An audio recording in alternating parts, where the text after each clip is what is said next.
नमस्कार, good morning. आज है 14 अगस्त और 14 अगस्त से जितने भी हमारे करंट अफेयर्स के क्वेश्चन बनेंगे, आज हम वो सारे क्वेश्चन इस वीडियो में बिल्कुल डिटेल से देखेंगे।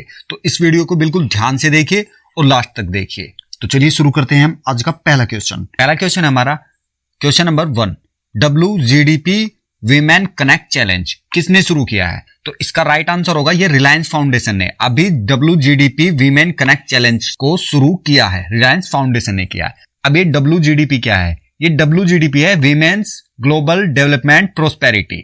ये एक संस्था है, महिलाओं की एक संस्था है और इसके साथ ये WGDP ने रिलायंस फाउंडेशन के साथ मिलकर ये एक WGDP वीमेन कनेक्ट चैलेंज शुरू किया है। ये रिलायंस फाउंडेशन ने women's global development and prosperity के साथ मिलकर देश भर में WGDP women connect challenge launch किया है। ये भारत में लिंग विभाजन के साथ साथ डिजिटल डिवाइडेड के अंतर को कम करने के लिए शुरू किया गया है। यानी कि महिला और पुरुषों में जो अंतर होता है, लोग भेदभाव रखते हैं, उस चीज को कम करने के लिए रिलायंस फाउंडेशन ने इसको शुरू किया है, WGDP women connect challenge. Reliance foundation के संस्थापक और अध्यक्ष कौन है? ये है नीता अंबानी, मुकेश अंबानी की वाइफ। ऑप्शन नंबर 2 हमारा सही आंसर हो जाएगा। अब बढ़ते हैं हम अपने नेक्स्ट क्वेश्चन की तरफ। क्वेश्चन नंबर 3 है हमारा GK मेनन का अभी निधन हो गया।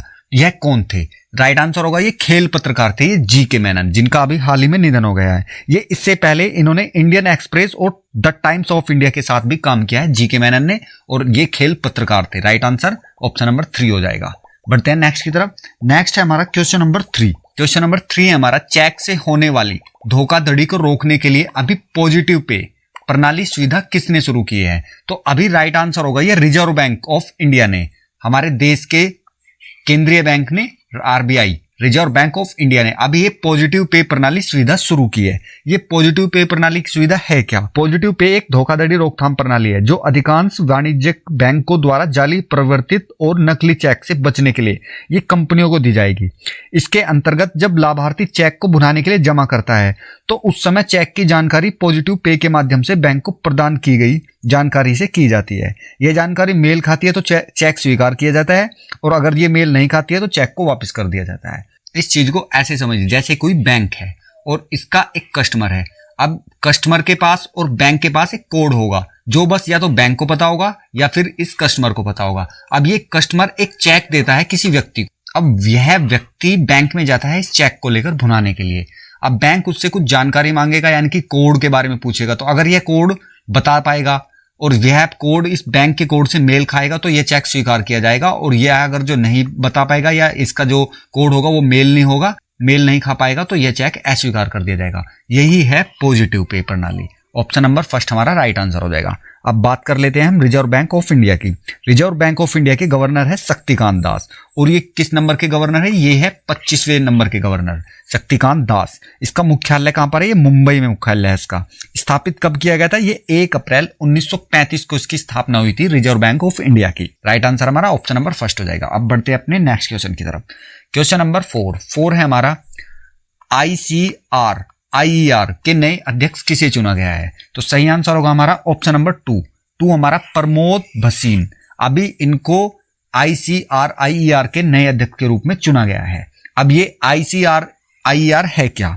ये है अंतरराष्ट्रीय आर्थिक संबंधों पर अनुसंधान के लिए गठित भारतीय परिषद, यानी कि Indian council for research on international economic relations.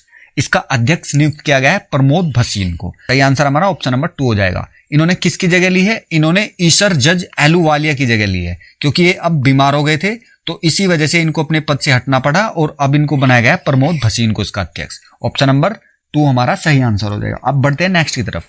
Next है हमारा फोर्ब्स मैगजीन में वर्ष 2020 के सबसे महंगे एक्टर्स की सूची में टॉप पर कौन रहा? सही आंसर हो गया ड्वेन जॉनसन। ये टॉप पर रहे हैं।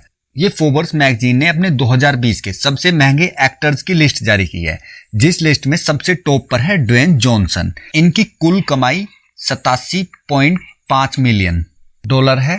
सेकंड नंबर पर रहे रेयान रेनॉल्ड्स, ये सेकंड नंबर पर रहे हैं, और इसके बाद में विन डीजल ये रहे हैं 5वें नंबर पर।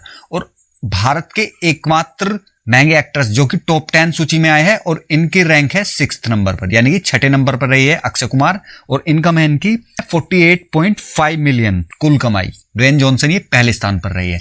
ये WWE के रेसलर थे और बाद में ये हीरो बन गए थे, फिल्मों में भी अब ये काम करते हैं। ड्वेन जॉनसन टॉप पर रहे हैं, अक्षय कुमार टॉप 10 में रहे और 6ठे नंबर पर रहे। अब ये फोर्ब्स मैगजीन के बारे में जान लेते हैं थोड़ा।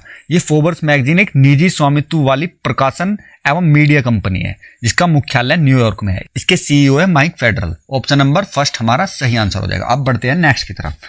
नेक्स्ट है हमारा क्वेश्चन नंबर 6 है हमारा, अभी हाल ही में वोल्वो इंडिया के बस व्यवसाय का अधिग्रहण किसने किया? सही आंसर होगा ये VECV। Right answer option number 2 हो जाएगा। अब ये VECV है क्या, इसकी फुल फॉर्म क्या होती है? इसकी फुल फॉर्म है Volvo Eicher commercial vehicles limited. इस VECV ने 100.5 करोड़ रुपए में Volvo group India private limited के एक हिस्से का अधिग्रहण किया है। ऑप्शन नंबर 2 हमारा सही आंसर हो जाएगा। अब बढ़ते हैं हम अपने नेक्स्ट क्वेश्चन की तरफ। क्वेश्चन नंबर 7 है हमारा, अभी हाल ही में कॉफी टेबल बुक्स किसने लॉन्च किया है? तो सही आंसर हो गया मनोज सिन्हा ने। अभी हाल ही में कॉफी टेबल बुक्स लॉन्च किया है। इस कॉफी टेबल बुक्स में है क्या? इस कॉफी टेबल बुक्स में ये पिछले 1 वर्ष में जम्मू कश्मीर में किए जा रहे प्रमुख विकासात्मक हस्तक्षेपों का उजागर करती है ये coffee table books. Right answer हमारा ऑप्शन नंबर 2 हो जाएगा। मनोज सिन्हा ये लेफ्टिनेंट गवर्नर है जम्मू और कश्मीर के। मनोज सिन्हा लेफ्टिनेंट गवर्नर है और इन्हीं ने अभी कॉफी टेबल बुक्स लॉन्च की है जिसमें यह बताया गया है कि पिछले कुछ वर्षों से जम्मू कश्मीर में किस तरह विकास के कार्यों में दूसरी पार्टी ने हस्तक्षेप किए है, उसी को ये उजागर करती है कॉफी टेबल बुक्स। ऑप्शन 2 हमारा राइट आंसर हो मनोज सिन्हा।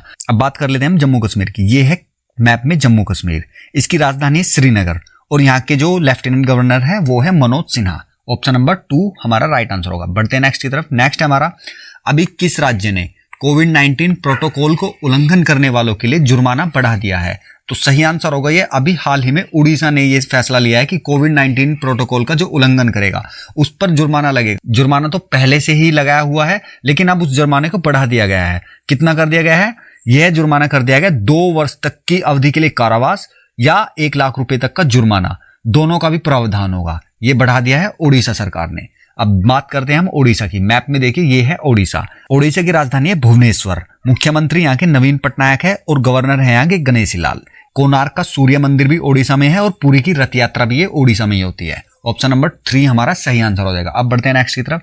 नेक्स्ट है हमारा क्वेश्चन नंबर 9 है हमारा, YSR चेयुथा योजना किसने शुरू की है? तो अभी हाल ही में आंध्र प्रदेश ने YSR चेयुथा योजना शुरू की है। अब इस योजना में होगा क्या? इस योजना में लाभार्थियों को 4 वर्ष के लिए 75,000 की वित्तीय सहायता सौंपी जाएगी। इस योजना के तहत 45 से 60 वर्ष की आयु वर्ग में SC, ST व BC अल्पसंख्यकों से संबंधित लगभग 23 लाख महिलाओं को 4 वर्ष की अवधि के लिए 18,750 रुपए प्रति वर्ष प्राप्त होंगे, जिसका कुल योग 75,000 रुपए होगा। ऑप्शन नंबर फर्स्ट हमारा राइट आंसर होगा। अब बात करते हैं आंध्र प्रदेश की। ये है मैप में आंध्र प्रदेश। आंध्र प्रदेश की राजधानी है अमरावती। YS जगन मोहन रेड्डी यहाँ के चीफ मिनिस्टर है। Option number first right answer होगा। बढ़ते हैं अपने नेक्स्ट क्वेश्चन की तरफ। क्वेश्चन नंबर 10 है हमारा, अभी किस जगह जल निकायों की पहली जनगणना की गई? Option number first Jammu Kashmir में अभी हाल ही में जल निकायों की पहली जनगणना की गई है। यह जल निकायों के महत्वपूर्ण मापदंडों जैसे उनकी संख्या कितनी है, आकार, स्थिति, उपयोग के प्रकार, भंडारण क्षमता इत्यादि पर जानकारी प्राप्त करेगी। इसका नियंत्रण और निगरानी केंद्रीय स्तर पर जल संसाधन, नदी विकास और गंगा कायाकल्प मंत्रालय द्वारा किया जाएगा। Option number first right answer होगा। अब बढ़ते हैं नेक्स्ट की तरफ। नेक्स्ट है हमारा क्वेश्चन नंबर 11 है हमारा, हाल ही में किस देश ने पाकिस्तान को कर्ज और तेल की आपूर्ति पर रोक लगा दी है? तो अभी हाल ही में सऊदी अरब ने ये कदम उठाया है। ये पाकिस्तान को कर्ज और तेल की आपूर्ति पर इसने रोक लगा दी है। ये सऊदी अरब ने पाकिस्तान के लिए अपने ऋण और तेल की आपूर्ति को समाप्त कर दिया है, जिससे दोनों देशों के बीच दशकों पुरानी दोस्ती खत्म हो गई है। यह जानकारी एक प्रमुख मीडिया संगठन द्वारा दी गई है। सऊदी अरब ने पाकिस्तान को $1 बिलियन अमेरिकी डॉलर वापस करने के लिए भी कहा है, जो कि सऊदी अरब ने पाकिस्तान को दिए हुए थे $1 बिलियन, वो भी बोला है कि वे वापस करे। ये इनके बीच में इस तरह की लड़ाई क्यों हुई है? क्योंकि पाकिस्तान के जो विदेश मंत्री शाह मोहम्मद कुरैशी है, इन्होंने सऊदी अरब को धमकी दी है। किस लिए धमकी दी है? पाकिस्तान ने सऊदी अरब को धमकी दी है वह OIC को 2 भागों में विभाजित कर देगा। OIC का जो नेतृत्व करता है वो करता है सऊदी अरब। OIC क्या है? ये एक संगठन है। OIC यानी कि ऑर्गेनाइजेशन ऑफ इस्लामिक कंट्री, ये संगठन है और इसका नेतृत्व करता है सऊदी अरब। पाकिस्तान ने बोला है कि इस OIC को हम 2 भागों में विभाजित कर देंगे। क्यों कर देंगे? क्योंकि या तो हमारा फेवर लो, किस बारे में फेवर लो, जो कि भारत ने 370 धारा हटाई है जम्मू कश्मीर से, उस बारे में हमारा फेवर लो और भारत को तेल की आपूर्ति बंद करो। अब इन्होंने पाकिस्तानी धमकी दी है, लेकिन सऊदी अरब ये कार्य नहीं कर रहा है, अब उल्टा पाकिस्तान को ही बाइकआउट कर दिया है। यानी कि पाकिस्तान के जो कर्ज दिया था वो वापस मांग रहा है और जो आगे के समझौते हुए थे कर्ज देने की ओर वो कैंसिल कर दिया है और तेल की आपूर्ति पर भी इन्होंने रोक लगा दी है। ऑप्शन नंबर 4 हमारा सही आंसर होगा। अब बात करते हैं हम सऊदी अरब की। तो ये सऊदी अरब की राजधानी है रियाद, मुद्रा है यहाँ की रियाल और यहाँ के जो प्रिंस है वो है मोहम्मद बिन सलमान।